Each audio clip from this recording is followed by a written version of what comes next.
What makes relationships last? Our relationship has had its ups and downs, but what we've found is good communication holds everything together. We decided to dedicate time every week to not only strengthen our relationship, but stimulate personal growth. Strong relationships are built on strong communication. Welcome to Date Night Conversations.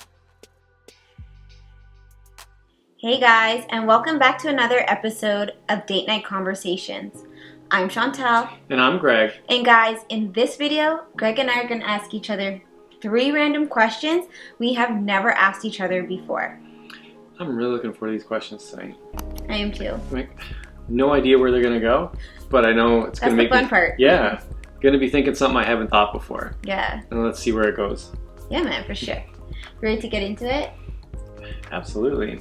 All right, let's get into it. You're first. I got first question. All right. Question 1. What is something you are certain you'll never experience and why? Something I would never experience is swimming with sharks or being in the ocean where sharks are able to get me, because I just wouldn't put myself in that position, that place. I want to address this. The number of people who are actually attacked by sharks every year is very, very low compared to what your perception of it actually is. All I'm saying is I'm confident I will never, ever be seen swimming with sharks, and I will never be eaten by one. You're in Canada. First of all, you have a better chance of being attacked by a polar bear. That should be your concern. I'm not even concerned about that. I know you're not, right? I don't go near. Exactly, but that's the same thing with sharks. Or those animals. It's the same thing with sharks. But I do want to move to shark-infested water. You're too much. There you go. Okay, I totally appreciate it. I've seen your fear of sharks. It's Shark Week right now. Yeah, so sharks and you're watching it. You're just like binge watching. Every time I turn around, you're watching it. Yesterday. Like, well, it was just last night. Yeah. Because I don't really watch TV often, but it's Shark Week, and there was a Snoop one on it. It was hilarious. I didn't like that show. Look what Snoop is doing. I know. But so pretty wicked though. Chantel's seeing the sharks, and it just, you're thinking of Jaws and stuff like that, and I think the way they've been portrayed through media has given them like a bad look. I don't think it's half of what the human perspective of it really is. Okay. It's not that bad. Anyways, okay. I know that you will never be in a place intentionally where sharks are. Okay. I'm confident. I'm not doing it. What's something you're certain you'll never experience and why? That's fair for you. There's a lot of things I'm certain that I'll never experience. It's funny now that I think about it, but to be brief, yeah. Something I'm certain I will never experience. I'm trying to think of something that's fairly common, but I'll never experience that. Like braiding your hair.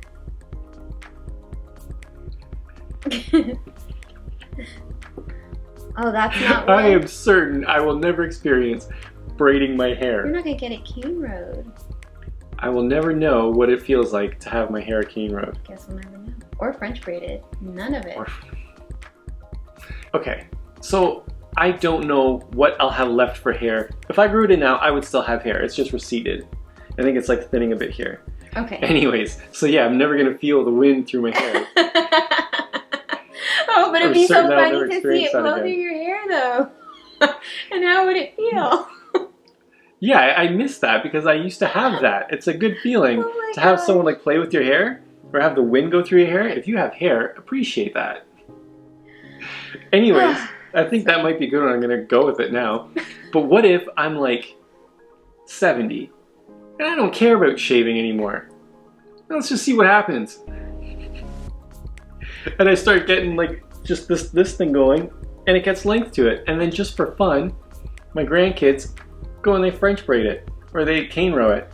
That'd be so cute. Okay, but then it breaks this.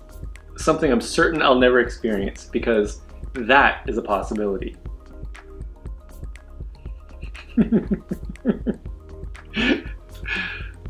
Well. Or what if I let this grow long enough and did it here? We're talking about front row cane rows. Your hair, Front row cane your hair rows. can't grow there. Just stop. Oh my gosh. Just stop. It's not growing. Man, I know somebody is just coming up with ideas right now. Like, oh, I'm never gonna experience that. Here's something you'll never experience. Wait, I got one.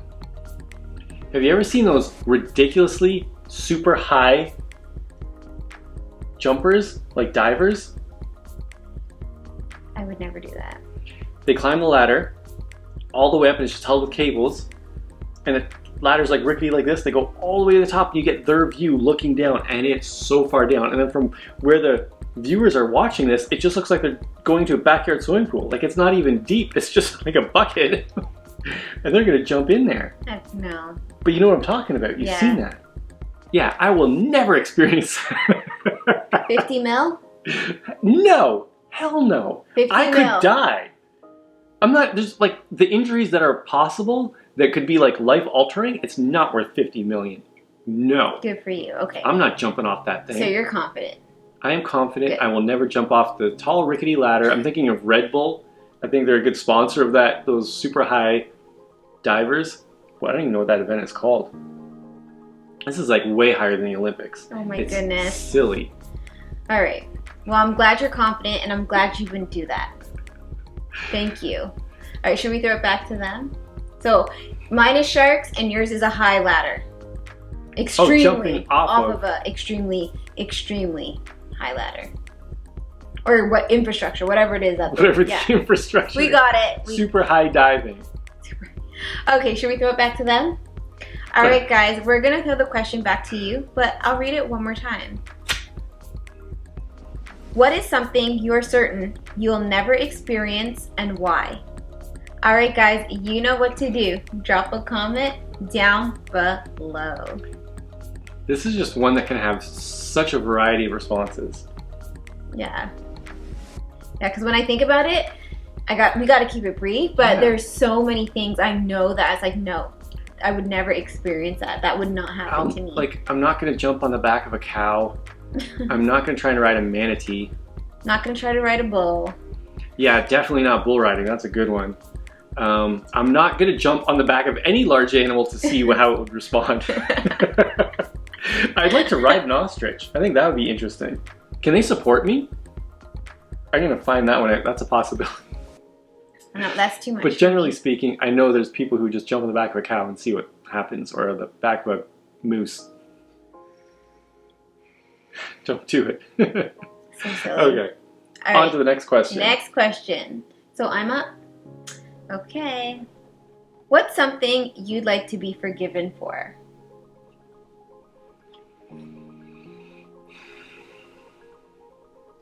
What's something I'd like to be forgiven for? Because I would have to feel that yourself or somebody's sort of like holding on to something and just like, I wish they just forgive me. Because I can't think of anything that I would like to be forgiven for that. Mm-hmm. Because it would mean I did something that I would almost want to take back, right? Yeah, I don't know. All right. Well, why don't I try? Because Okay, what do you have? Again, I've said it in so many videos, and it would just be like my past ways that were negative and that affected anybody on any level. I would just want to be forgiven for that. That's really all. Because I've grown so much, and I know your past is your past. You don't look behind you, but I know that, like, you know, the trouble I gave my mom growing up, I just feel so bad. I really do. I feel badly, and yeah, I just want to be forgiven for that. I know she does forgive me, but you know. But yeah, that's it for me. Do you have one for me? Not really. I think I was a pretty good kid. Angel kid. This is one of those things where I know there's people who have said stuff, things like, I know like famous people or celebrities will have made a comment or sent a tweet or something, and if it's like, we'll make a comment between you and me and it's all good, and then somebody else would take that the wrong way and then hold it against them. you know? Mm-hmm. And they're like, man, I'd like to be forgiven for that. Something I said 15 years ago. I'm a different person. I've moved on, and that was taken completely out of context. I don't have anything like that. Okay. That's fine. That's fine. I don't like not answering the questions. That's okay. But if you don't have it, you don't have it. And there's many of our viewers that are very open about that. Like, oh, that's a tough one. I don't have one for that. And that's totally okay. Can we talk it out or no? It doesn't look like it's going anywhere. I don't think Yeah, because sometimes we will sort of discuss it for a bit, and then it'll lead to one thing to the next. I'm like, yeah, okay, I can go with that. That's a good one to get to the answer. But this time, I just don't see that happening. Okay, that's fine. I get what you're saying with yours, and even that's kind of a stretch because I know your mom's like forgiving you. She'll bring it up, but it's almost like a learning thing. You know what? You were just like that, Chantel. Mm-hmm. Like if one of our kids is acting a certain way, yeah, and she'll relate it to something she experienced. So it's more like she remembers. Okay. All right, are we going to throw it back to them Yeah, then? let's do that. All right, guys. We're going to throw the question back to you, but let's read it one more time. What's something you'd like to be forgiven for? All right, guys. You know what to do. Drop a comment down below. All right. Last question, babe. Question 3. Question number 3. All right, are you ready? I'm born ready. Describe a time when you were your own worst enemy. Oh my goodness. I feel like the questions come up often, but they're asked in a different way. Okay, because it's all going to come to the same sort of time Same period thing. for you. And it's just who I was in the past. Honestly, I think my younger self, I could What have age been approximately? approximately from age, I'm going to say 11 to like 16 was a rough period for me. 11 to 16? Yeah, so I'm going to say that because... Yeah, what was your younger self? What aspect was it? So, just no regards for authority, really argumentative, get myself into trouble. I could pick the easy way, but I tended to pick the hard way out. It was just like doing unnecessary things and, you know, just dealing with my own demons because, you know, I was a diamond in the rough. That's how I like to explain it. I really was. But I don't know what it was that caused me to act out in certain ways that I did. But man, I was my own worst enemy. The things I did, it was the choices I ultimately made. Yeah. Because of what I believed at the time. And it was just immaturity. I just need to like grow up and get it together. That's really it for me. And anything recent would be just like, not so recent, but a few years, like it's just the doubts and the negative thoughts and things like that. That's how I was my own worst enemy.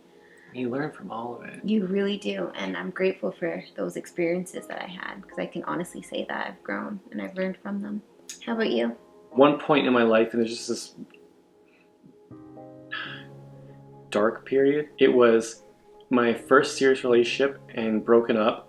Because that relationship, all my friends have been pushed away because I spent all my time with the girl, and then everybody sort of went their own ways. And it was the loneliest I'd ever been. It was just like a brief period. And so it was like really depressed. I'm sure a lot of people around that age, like 18, have felt that kind of way. I don't know, I can't say like to the extent that I did it or what, but yeah, then there's that contemplation and the fact that crosses your mind. I could say at that time I was my own worst enemy because you're even allowing these thoughts to come in. Right. But because I was there and because I felt that, I have a such greater appreciation for the opposite of that. Mm-hmm. You know, so, okay, let's go with that. That's a time when I was my own worst enemy. It's good. But at the same time, I look at it as like an important part of my life that helped make me who I am today. I have a different appreciation for the things that people go through. You nailed it. You always do. See, we talked it out. Yeah, we did. This is one of those things where they, like, Bell Let's Talk, and they try and get people to talk. Like, think of the people who commit suicide. They don't talk. It's not something you want to talk about. You can't draw that. You would never draw that out of me. Mm-hmm. Like, there's something else going on there. Like I that was just from my perspective. Right. I would tell everybody I'm okay. Yeah, I'm okay. But this is what was going on in my head. And it's nobody else's business but myself. And that's how I felt then. Mm-hmm. And if you tried to pry, that would make it worse. Like that. So when I see those things where they're like, you know, this mental health, this is like a serious thing, Mm-hmm. make it comfortable so people could talk about it. Talking about it that wouldn't have helped me, not where I was at that time. Like when people tried to get in, if somebody did, I would just put on a front. You know what I'm saying? Did you? So yeah. But thanks for being so open with us. Like. So yeah, I just have a different perspective when I see other people. If you haven't been there, I think you have a harder time understanding what people go through. You may or may not. It just depends who you are. Yeah. Yeah, it's so true. I only have it from my perspective. Mm-hmm. Okay. But that was good though. Thank you. All right, are we gonna throw it back to them? That was kind of deep. Yeah. Really deep. Self-awareness was the title of that. All right, guys, we're gonna throw the question back to you, but I'll read it one more time. Describe a time when you were your own worst enemy. It's kind of deep and dark. But anyways, guys, if you'd like to answer, please do. You know what to do. Drop a comment down below. All right, guys. Date Night Conversations, episode 50. It's crazy. That's wild. Wow. I'm a long way with these conversations, finding a lot about us, and we're learning a lot about our viewers, and I love that. I really appreciate it. Thank you so much, guys. Absolutely. Like I really look forward to all these episodes. I look forward to reading comments to every single one. I love that new viewers or the guys that have been watching, you've missed some, you go back and you rewatch. And so you guys are awesome. So yeah, so we end up forgetting. You'll say 1, 2, 3, and you'll leave I'm like, oh man, what episode was that? We have to go back and rewatch and be like, yes. I can't remember what the questions were. Yeah. Thank you guys so much. All right, guys, we're looking forward to interacting with you. Thank you so much for watching. We'll see you in the next episode. Bye.